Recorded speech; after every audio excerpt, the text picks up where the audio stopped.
Bonjour à tous, dans cette nouvelle vidéo, j'aimerais qu'on poursuive les halachot concernant la ketouba. Dans notre dernière séance concernant le mariage, on avait vu l'importance que les chachamim accordaient à ce contrat qu'ils avaient institué. On avait vu que l'objet principal de la ketouba, l'institution principale de la ketouba, c'était un dédommagement que le mari s'engage à débourser en cas de divorce ou en cas de veuvage. C'est-à-dire que s'il y a divorce, eh bien le mari doit donner une certaine somme à son épouse en fonction de son statut au moment du mariage. Si c'est une jeune fille, eh bien c'est une somme de 212 de 2 manées. Et si c'est une veuve, si c'est un deuxième mariage, il s'engage à lui donner 112.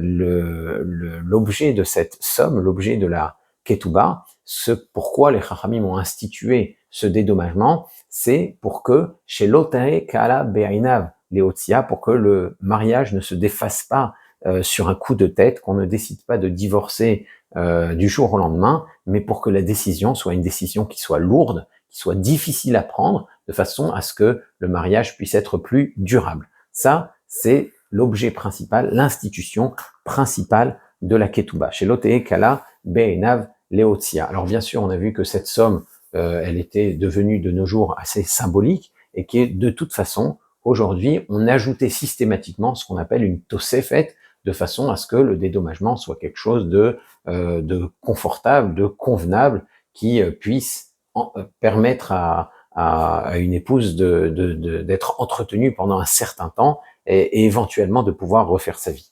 Donc, et en cas de veuvage, c'est pareil. Si le mari décède, l'épouse peut, à partir des biens du mari, obtenir cette fameuse somme de la ketouba. Alors, la ketouba, elle mentionne aussi tous les engagements du mari vis-à-vis de son épouse. Le mari s'engage à pourvoir à tous les besoins de son épouse. Il doit la nourrir, la vêtir et lui procurer l'affection conjugale. Quand on parle de nourriture et de vêtements, on parle aussi de soins médicaux, ça fait partie de la nourriture.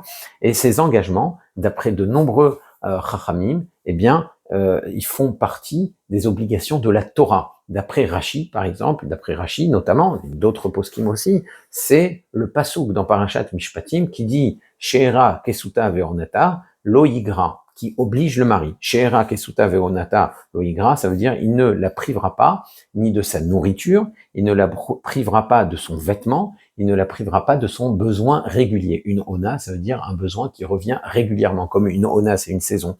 Donc, quand on dit onata lo yigra, on parle du besoin conjugal. Eh bien, le mari doit pourvoir à tout cela, il doit fournir tout cela à son épouse, et ça, c'est écrit dans le texte de la Ketouba. Alors maintenant, selon Rashi, selon ses décisionnaires, même si c'est dans le texte de la Ketouba, ça ne veut pas dire que ce sont les chachamim, que ce sont les sages qui l'ont institué, mais c'est une obligation de la Torah. Seulement, la Ketouba le rappelle aussi. Elle rappelle aussi ces obligations qui sont des obligations de la Ketouba.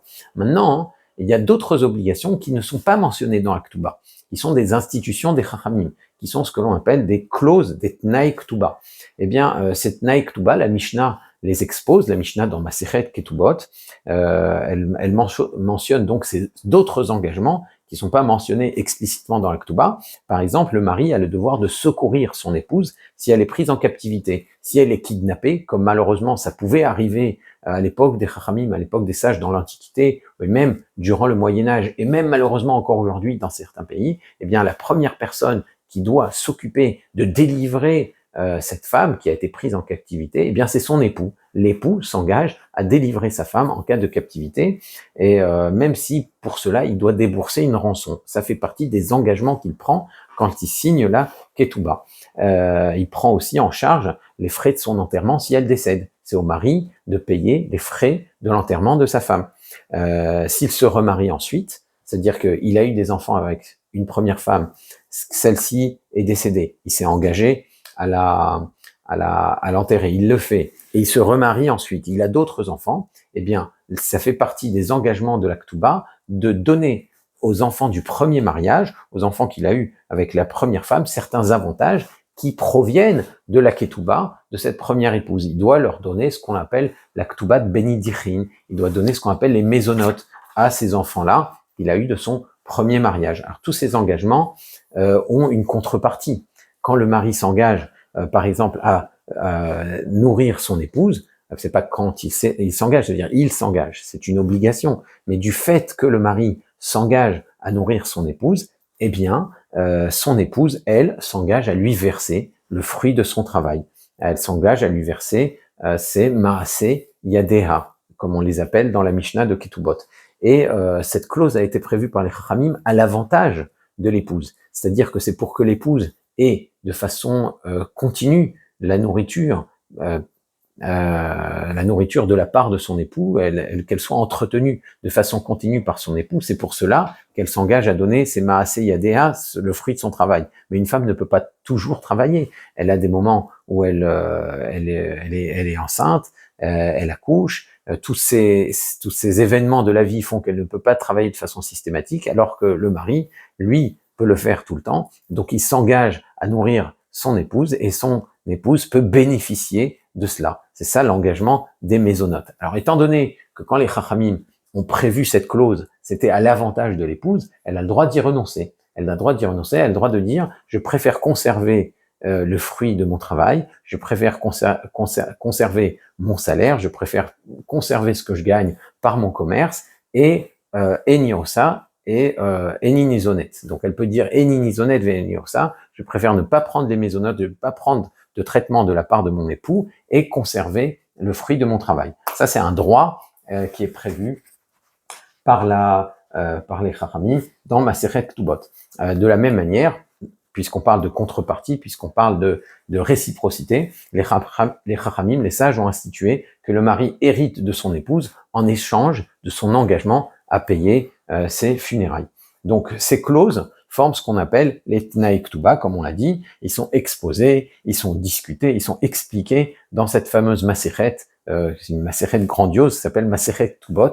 Elle traite de sujets tellement variés, elle est tellement riche, cette Masechet, qu'on l'a appelée le Chaskatan, et je vous encourage chaleureusement à l'étudier en détail, parce que c'est fabuleux, c'est extrêmement intéressant, c'est fascinant, c'est passionnant. Donc ça, c'est Masechet Ketubot. Alors évidemment, on peut pas étudier toute la Masechet Ketubot avant un mariage, c'est pas évident, mais on doit rappeler au Khatan quand même l'essentiel de son engagement. L'essentiel des clauses de la Ketouba doivent être rappelées au Khatan, il doit savoir ce à quoi il s'engage, et cet engagement doit être pris de façon lucide, de façon consciente. Il faut qu'il sache en quoi ça constitue. Donc c'est une des raisons d'ailleurs pour laquelle on lit la Ketouba sous la roupa. C'est-à-dire qu'une fois qu'on a procédé au Kiddushin, on lit la Ketouba pour que le Khatan sache ce à quoi il est en train ce à quoi il doit s'en tenir, ce à quoi il est en train de s'engager. Donc ça, c'est une des raisons pour laquelle on lit la Ketouba. Mais mieux vaut, bien entendu, le dire explicitement, le traduire. Au moins l'essentiel de ses devoirs doivent être rappelés par le Rav. Maintenant, pour que cet engagement du Khatan soit certifié, pour qu'on puisse constater qu'il est sincère, eh bien, il faut qu'il y ait un kinyan. Et d'ailleurs, c'est mentionné dans le texte de la Ketouba, Vekanina amine, be mana dechacher le mikneyabe. Donc, le Khatan doit, il doit acquérir un objet qui est kasher pour le kinyan, c'est-à-dire qu'il y a une certaine importance, qui a un certain usage. En général, le Rav donne un stylo ou il donne une kippa au Khatan, et le Khatan, en levant ce stylo ou en levant cette kippa, montre qu'il veut acquérir cet objet et qu'il s'engage donc en contrepartie à respecter toutes les clauses de la Ketouba. Encore une fois, un engagement, ça se fait avec une acquisition qui le matérialise, qui matérialise cet engagement. Et deux témoins doivent constater cet engagement-là. Ils doivent voir ce kinyan. Il faut qu'il y ait deux témoins cachers qui aient constaté ce kinyan, qui aient vu cette acquisition et qui puissent ensuite signer au bas de la Ketouba et pour rendre kasher le document. Ça veut dire que le document de la Ketouba n'est kasher que s'il y a deux témoins ayant vu le kinyan qui le contresignent. Alors maintenant, est-ce que ces témoins-là, ça doit être les mêmes témoins que ceux qui ont assisté au kiddushin, ceux qui ont assisté à la passation de la bague? Eh bien, il n'y a rien d'obligatoire. C'est pas obligatoire. Il y a besoin que deux témoins kasher puissent voir les kiddushin pour que les kiddushin soient kasher, et il y a besoin que deux témoins kasher puissent voir l'acquisition du Khatan, l'engagement du Khatan pour signer la Ketouba. Le fait que ce soit les témoins des kiddushin n'oblige pas à ce que ce soit eux aussi les témoins de la Ketouba. On peut nommer 2 témoins pour les Kiddushin et nommer 2 autres témoins pour la Ketouba. L'essentiel, c'est que ces témoins soient des témoins cachers, c'est-à-dire que ce ne soient pas des proches du Khatan ou de la Kala, et ça doit être aussi des gens de confiance, des gens au-dessus de tout soupçon concernant leur droiture. Maintenant, pour des raisons pratiques, très souvent, on désigne les témoins des Kiddushin pour être aussi témoins de la Ketouba, parce que c'est plus simple. Trouver des témoins de confiance, des témoins qui soient cachers, c'est pas toujours facile. Mais en tout cas, il faut savoir que c'est pas obligatoire. Donc, les témoins ont vu, assistent, constatent l'acquisition du Khatan, constatent son engagement à respecter les clauses de la Ketouba, ils peuvent signer. Alors, on peut signer sous la Choupa, on peut signer aussi avant la Choupa, mais bien entendu, il faut faire cette acquisition, l'acquisition du stylo ou de la kippa avant de la Choupa. À ce moment-là, en tout cas, avant qu'il y ait signature des témoins, il faut qu'il y ait acquisition de la part du Khatan et un engagement plein et entier concernant les clauses de la Ketouba, concernant les engagements de la Ketouba. Alors maintenant, est-ce que le Khatan doit aussi signer après? En général, on fait signer aussi le Khatan, mais ce n'est pas obligatoire. C'est pas obligatoire que le Khatan signe la Ketouba. Une fois que la Ketouba est signée par 2 témoins cachers, eh bien le Khatan peut transmettre cette Ketouba à son épouse. Il peut lui dire Arezo Ketoubater, voici ta Ketouba, et là la Kala peut pleinement en bénéficier. Alors maintenant, la Kala peut confier ce document qui est un document important, c'est un document qui montre, qui témoigne de l'engagement du Khatan. Donc, elle peut demander à sa maman de conserver cette ketouba, parce qu'étant donné que c'est un document qui est important, il vaut mieux le laisser entre les mains d'une personne de confiance. Alors maintenant, une fois que la ketouba est signée, on a dit que le mariage peut être engagé. On peut s'engager à effectuer les nisuin. Sans ketouba, encore une fois, il n'y a pas de vie mariée possible. On a vu que Rabbi Meir dit dans la Mishnah de Masechet Ketubot, celui qui diminue de la somme prévue par les Chachamim pour la Ketouba, et donc a fortiori s'il n'y a pas de Ketouba du tout, eh bien, à réseau Beilatnout. Donc l'union entre ces 2 personnes est une union libre. C'est une Beilatnout. Il n'y a pas de vie mariée. Il n'y a pas la dignité du mariage dans cette union-là. Donc il faut que la Ketouba soit valable pour qu'on puisse procéder au Nisuin, qui symbolise justement le début de cette vie commune. Alors maintenant, on peut se demander pourquoi il faut légiférer et pourquoi il faut un contrat pour un mariage. Ça peut paraître trivial, ça peut paraître mesquin, qu'on ait besoin de mettre des lois, voilà, un tel doit ça, lui doit ça, elle lui doit ça, etc. Ça peut paraître trivial, mais c'est ce qui permet de donner une ossature au mariage, à la relation du mariage. Alors bien sûr que le mariage, c'est beaucoup plus qu'un contrat, c'est beaucoup plus qu'un échange, c'est beaucoup plus qu'une transaction. C'est une alliance en réalité. Et une alliance, c'est différent d'une transaction dans le sens où il y a un dévouement. On attend dans le cadre d'une alliance une fidélité, un dévouement qui dépasse le respect d'une simple clause. C'est beaucoup plus que cela. Ça doit aller jusqu'à ce qu'on appelle la Messirut Nefesh. On doit se dévouer au point de se sacrifier pour réaliser les clauses de ce mariage, pour le bien-être et la réussite de son conjoint. C'est bien plus qu'un contrat. Évidemment, le mariage, c'est bien plus que cela. Évidemment, le mariage, c'est une alliance. Mais comme on peut pas toujours compter sur les sentiments pour que ça se réalise, l'amour peut être très fort au début et peut être très sincère, mais ça garantit rien pour dans 10 ans, pour dans 20 ans, pour dans 30 ans. Est-ce que cet amour va être entretenu? Est-ce que les conjoints vont pouvoir construire leur shalom bayit? Ils vont entretenir cette fidélité? Ça, on n'en sait rien. Ça, c'est un travail d'une vie. C'est le travail d'une vie. Et donc, pour sécuriser cette relation, eh bien, il faut justement cette ketouba, ce cadre, cette sécurité qui permet de pérenniser cette relation et d'encourager justement les époux à travailler ce shalom bayit, à travailler cet amour et à le construire.